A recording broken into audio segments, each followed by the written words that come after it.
Good morning students, welcome to science class. हम science में पढ़ रहे थे चैप्टर 3 परमाणु एवं अणु, जिसमें आज का टॉपिक है परमाणु द्रव्यमान। रासायनिक संयोजन के नियमों के उपयोग एवं उत्पन्न यौगिकों के द्वारा सापेक्ष परमाणु द्रव्यमानों को ज्ञात किया गया था। उदाहरण के लिए कार्बन मोनोऑक्साइड का यौगिक जो है वो कार्बन एवं ऑक्सीजन से मिलकर बनता है। प्रायोगिक तौर पर 3 ग्राम कार्बन और 4 ग्राम ऑक्सीजन के संयोजन से कार्बन मोनोऑक्साइड बनती है। अर्थात कार्बन अपने 4/3 गुना अधिक द्रव्यमान वाले ऑक्सीजन के साथ संयुक्त होती है।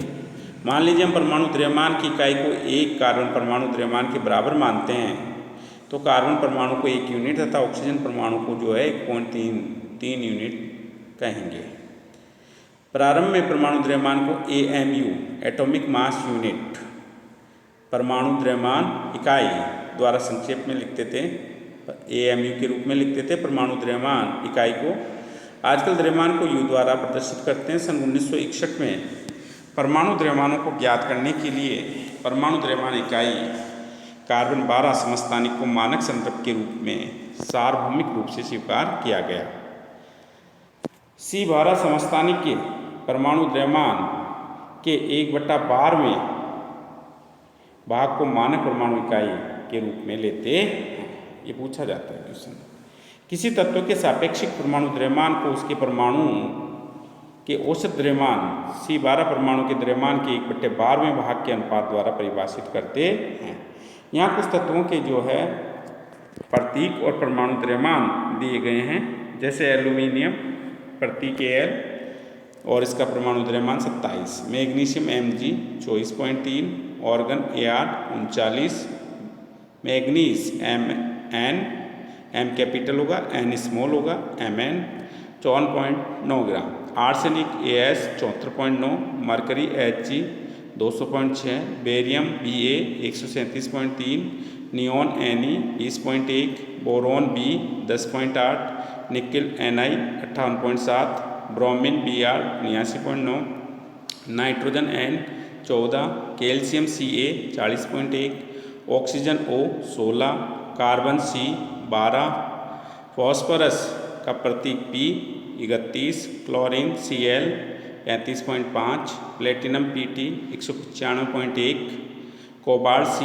58.9, radon Rn 222, copper Cu 63.9, silicon Si 28.1, fluorine F 19, silver Ag 107.9, gold या कह सकते हैं सोना Au 197, sodium Na 23, helium He 4, sulphur S 32.1, hydrogen H 1, tin Sn 118.7, iodine I 126.9, titanium Ti 47.9, iron Fe 55.8, tungsten W 183.8, lead Pb 207.2, uranium U 238.8, 238.0 यानी 238, lithium Li 6.94, पेरिडियम V 50, xenon Xe 131.3, zinc Zn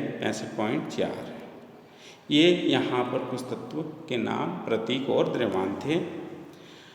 अब देखो परमाणु किस प्रकार अस्तित्व में रहते हैं। तो परमाणु स्वतंत्र रूप से अस्तित्व में नहीं रह पाते हैं, यानी कि एक स्वतंत्र परमाणु का कोई अस्तित्व नहीं है। परमाणु जो हैं वो मिलकर अणु और आयन का निर्माण करते हैं। परमाणु अणु और आयन का निर्माण कर लेते हैं और ये अणु अथवा आयन इत्यादि संख्या में मिलकर द्रव्य बना लेते हैं, जिसे हम देख पाते हैं और अनुभव कर सकते हैं। तो एक स्वतंत्र परमाणु का कोई अस्तित्व नहीं होता। ये अणु आयन के रूप में जो है अधिक संख्या में मिलकर द्रव्य बनाते हैं, जिसे हम देखते हैं, अनुभव कर पाते हैं। प्रश्न 1, परमाणु द्रव्यमान इकाई को परिभाषित कीजिए। अभी मैंने अंडरलाइन भी करवाया था, आपको कहा था कि भाई कार्बन 12 समस्थानिक को मानक संदर्भ के रूप में सार्वभौमिक रूप से स्वीकार किया गया था। कार्बन 12 समस्थानिक के एक परमाणु द्रव्यमान के 1/12वें भाग को मानक परमाणु द्रव्यमान इकाई कहते हैं। एक परमाणु को आंखों द्वारा देखना क्यों संभव नहीं है? सीधा सा आंसर है, क्योंकि परमाणु का आकार बहुत ही छोटा होता है, अतः इसे आंखों से देखना संभव नहीं होता है। नेक्स्ट है अणु क्या है? अणु 2 या 2 से अधिक परमाणुओं का समूह है जो आपस में रासायनिक बंध द्वारा जुड़े होते हैं, अणु को किसी तत्व अथवा यौगिक के उस सूक्ष्म कण के रूप में परिभाषित कर सकते हैं जो स्वतंत्र रूप से अस्तित्व में रह सकता है तथा जो उस यौगिक के सभी गुणों को प्रदर्शित करता है। तत्वों के अणु, किसी भी तत्व के अणु एक ही प्रकार के जो हैं परमाणु से मिलकर बने होते हैं, जैसे ऑर्गन, हीलियम आदि अनेक तत्वों के अणु उसी तत्व के केवल एक परमाणु द्वारा बने होते हैं, परंतु अधिकतर अधातुओं में ऐसा नहीं होता है। उदाहरण के लिए ऑक्सीजन अणु जो है 2 ऑक्सीजन परमाणु द्वारा बनता है, इस कारण इसे द्विपरमाणु अणु O2 कहते हैं। यदि ऑक्सीजन के 3 परमाणु आपस में मिल जाए तो ये ओजोन का निर्माण कर लेते हैं, जिसका अणु सूत्र होता है O3 VIMP बाद। द्विपरमाणु अणु O2 ऑक्सीजन होता है और त्रिपरमाणु अणु O3 जो होता है वो ओजोन होता है। यहाँ पर किसी अणु की संरचना में प्रयुक्त होने वाले परमाणुओं की संख्या उस अणु की परमाणुकता कहलाती है। VIMP बात है भाई, किसी भी अणु की संरचना में प्रयुक्त होने वाले परमाणुओं की संख्या ही उस अणु की परमाणुकता कहलाती है। अणु में उपस्थित परमाणुओं की संख्या क्या है, उसकी परमाणुकता कहलाती है। अब देखो तत्वों के प्रकार दे रखे हैं, नाम दे रखा है और परमाणुकता। देखो तत्वों को 3 भागों में बांटा गया था, धातु, अधातु और उपधातु। तो हम यहाँ बात करेंगे अधातु और धातु की। तो अधातु में दे रखा है देखो ऑर्गन 1 परमाणु, 1 है इसकी परमाणुकता, हीलियम 1 है, ऑक्सीजन की 2 है, नाइट्रोजन की 2 यानी द्विपरमाणु, क्लोरीन भी द्विपरमाणु, फास्फोरस चतुपरमाणुक है, सल्फर जो है वो बहुपरमाणुक है। ये सभी अधात्विक तत्व थे। ये सभी क्या हैं, अधात्विक तत्व हैं। अब बात करते हैं धात्विक तत्वों के कुछ उदाहरणों की। तो धातु में दिया हुआ है सोडियम 1 परमाणु, आयरन 1 परमाणु, एल्यूमिनियम 1 परमाणु, कॉपर 1 परमाणु होते हैं। अब हम बात करते हैं यौगिक के अणु। भिन्न भिन्न तत्वों के परमाणु एक निश्चित अनुपात में परस्पर जुड़कर यौगिक के अणु बना लेते हैं। जैसे देखो यहाँ जल में जो है हाइड्रोजन और ऑक्सीजन होती है। भाई जल का अणुसूत्र क्या है, H2O, H4 hydrogen, O4 oxygen. इनका द्रव्यमान अनुपात कितना होता है, 1:8 होता है। भाई जल का सूत्र होता है H2O, इसमें हाइड्रोजन और ऑक्सीजन का अनुपात जो देखें वो 2:1 है।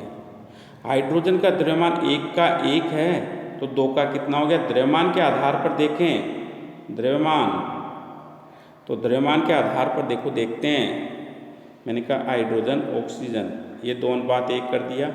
हाइड्रोजन और ऑक्सीजन अब हम लेते हैं द्रव्यमान। हाइड्रोजन 2 है तो 1 × 2 2 हो गया, ऑक्सीजन 1 है 1 × 16 तो कितना हो गया इसका 16, 2 1 कम 2 और 2 16 तो इसका अनुपात कितना आ गया 1:8।